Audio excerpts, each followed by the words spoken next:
Salut les nuls et les moins nuls, c'est Eric pour un petit coup de projecteur assez particulier.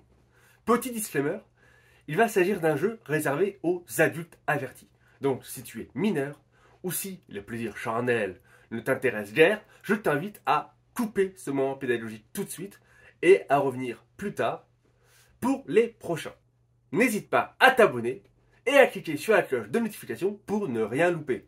Romance érotique est un OLNI, objet ludique non identifié. C'est un jeu de rôle pour adultes avertis et qui est assez particulier dans son approche du loisir. Comme son nom l'indique, c'est un jeu de rôle qui va être pour les adultes.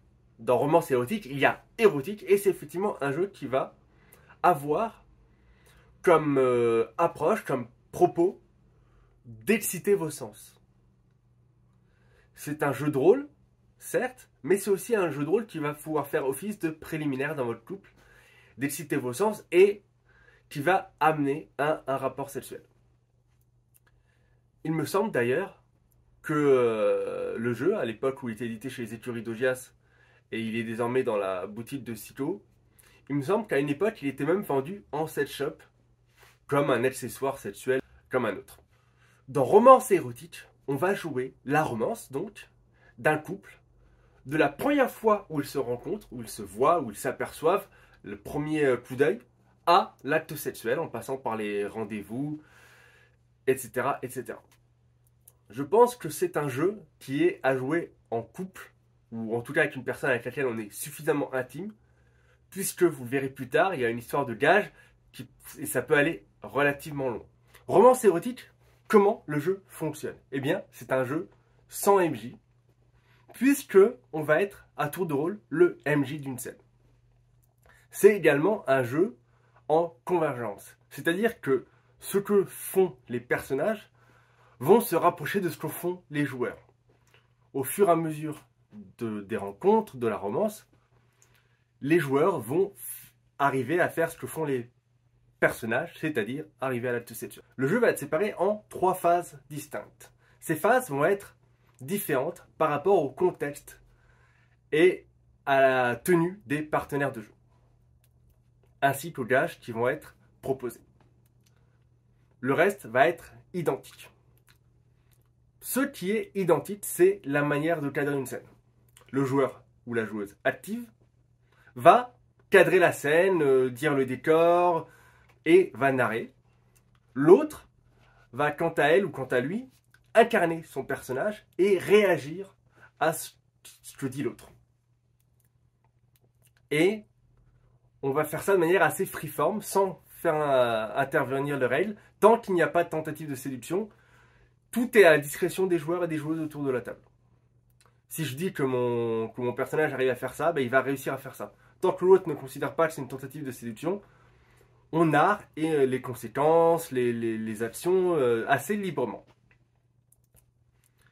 Lorsque l'on a affaire à une tentative de séduction, chaque personnage va avoir 3 grands domaines de séduction. La sensualité, c'est à quel point on sait faire des choses avec notre corps, on sait se montrer, se mettre en valeur, et à quel point on va faire preuve de sensualité, tout simplement. L'empathie, c'est à quel point notre personnage sait écouter l'autre, se mettre à son service, sa bienveillance, son écoute, etc. Et enfin, la profondeur, c'est à quel point le personnage est entre guillemets profond, c'est-à-dire ses connaissances, sa culture, son humour, etc., etc., etc.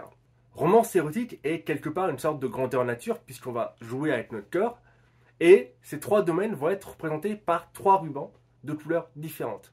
D'ailleurs, petite déception au sujet du jeu, il n'est pas cher du tout sur la boutique de Cyclo, mais il n'y a pas d'accessoires avec. C'est le livre seul, il n'y a pas les rubans et il n'y a pas les billes de couleurs dont je parlais tout à l'heure, et ça c'est un peu dommage quand même. Du coup, ces 3 rubans de couleurs différentes vont symboliser les domaines de séduction de notre personnage. On va les accrocher sur notre cœur. Le ruban le plus haut, ça va être notre domaine en éveil, ça va être notre spécialité, là où on est le meilleur.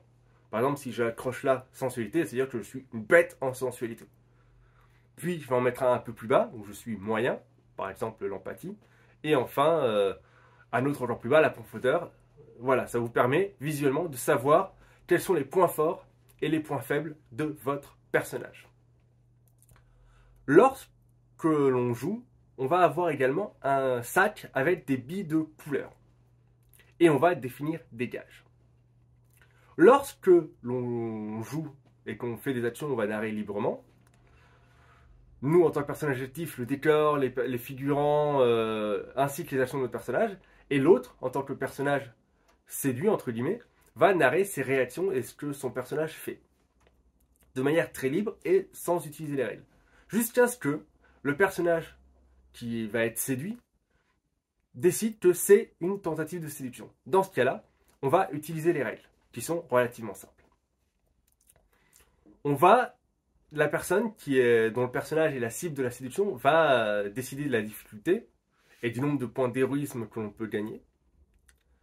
Et on va choisir quel est le domaine qui est utilisé. Est-ce que c'est de la sensualité? Est-ce que c'est de l'empathie ou est-ce que c'est de la profondeur? Le joueur qui séduit, dont le personnage séduit, va piocher des billes de couleur dans le sac de son ou de sa partenaire de jeu. Si c'est réussi, on va narrer comment est-ce que la séduction fonctionne et on va enlever le ruban correspondant à son adversaire, à son partenaire ou sa partenaire de jeu. Et ainsi de suite, jusqu'à ce que les 3 rubans soient enlevés. On va passer à la prochaine phase. Les 3 phases vont être similaires dans leur fonctionnement. On tire des billes, on narre librement, on arrive à une tentative de séduction, on tire des billes, on enlève ou pas les rubans et ainsi de suite. On réagit, on narre, à partir du moment où les rubans sont enlevés, on va décrire comment dans la fiction cela se représente. Mais les 3 phases vont être différentes au niveau du contexte en jeu, du contexte dans la fiction et des gages qui vont être donnés. Les billes de différentes couleurs, lorsqu'elles vont être tirées, vont permettre de gagner des points d'érotisme. Points d'érotisme que l'on va pouvoir échanger contre des gages à son ou sa partenaire de jeu.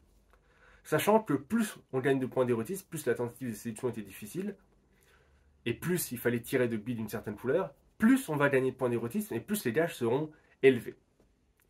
Les différentes phases vont être distinctes par le contexte. Donc, phase 1, c'est la rencontre. Dans la fiction, c'est la première rencontre, on se voit, on ne se connaît pas encore. On va donc donner des informations publiques par rapport à son personnage, lorsqu'on va le décrire.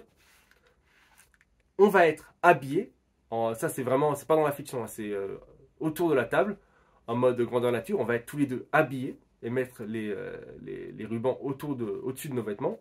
Et les gages vont être relativement soft, ça va être des massages, ça va être des caresses sur les vêtements, etc., etc. Phase 2, c'est le ou les premiers rendez-vous. Là, les joueurs ou les joueuses vont être en sous-vêtements. Dans la fiction, ça sera les rendez-vous, on commence déjà à se connaître et on va dévoiler des informations privées sur son personnage. Et les gages vont être un peu plus osés, il va y avoir plus de caresses et c'est à la fin de cet acte-là qu'on va pouvoir s'embrasser. Parce que jusque-là, le baiser entre les participants ou participantes est formellement interdit. Enfin, la troisième phase, c'est la phase de l'acte sexuel, de la première rencontre, de la première fois où les personnages vont arriver à le faire. Les participantes ou participants sont nus et les gages vont être clairement de nature sexuelle. C'est aux joueurs et aux joueuses autour de la table de décider des gages, mais il y a des exemples à la fin du bouquin. Et pour le maximum de points d'érotisme sur la phase 3, qui est donc la phase qui amène à l'acte sexuel, eh bien, il y a fellation puis un indice de renseignement, donc ça va être vraiment d'ordre sexuel. Et lorsque la partie se termine, lorsque tous les rubans sont enlevés et qu'on est nu, eh bien, on est invité à avoir un rapport sexuel avec notre partenaire de jeu. Voilà comment ça fonctionne, hein, simplement. J'ai peut-être oublié des spécificités, mais voilà, globalement, voilà comment ça fonctionne. On narre, on réagit, on fait une tentative de séduction en piochant les billes, on enlève les rubans, et ainsi de suite, avec une sorte de jeu en convergence, en fait. Ce qu'on appelle le jeu en convergence en théorie jeu de rôle, c'est-à-dire que ce qui se passe dans la fiction va se rapprocher de ce qui se passe autour de la table pour arriver à l'acte sexuel. Voilà pour Romance érotique, je voulais vous en parler parce que c'est pas commun comme proposition de jeu. Petit disclaimer, je n'y ai pas joué, parce que ma copine ça l'intéresse pas et que je vois pas y jouer en convention ou en ligne ou avec quelqu'un. Hey, salut Mathieu, Toi qui aimes bien les jeux de rôle un peu innovants, ça te dirait de jouer à un romance érotique? Enfin bref, voilà, je l'ai pas testé, mais je l'ai lu, c'est intéressant. Il est vraiment pas cher, je crois qu'il m'a coûté. C'est un petit livret, je crois qu'il m'a coûté 7 euros ou 9 euros frais de port compris. Bref, voilà, pour votre culture rôliste, on va dire, ça peut être intéressant de le lire. Et si vous avez l'occasion d'y jouer avec une ou un partenaire, ça peut être assez moustillant. Et voilà, mélanger le jeu de rôle et le plaisir, pourquoi pas. C'est tout pour moi. Merci de m'avoir écouté jusque-là, pour ceux qui sont restés. Et puis je vous dis à plus, c'est nul.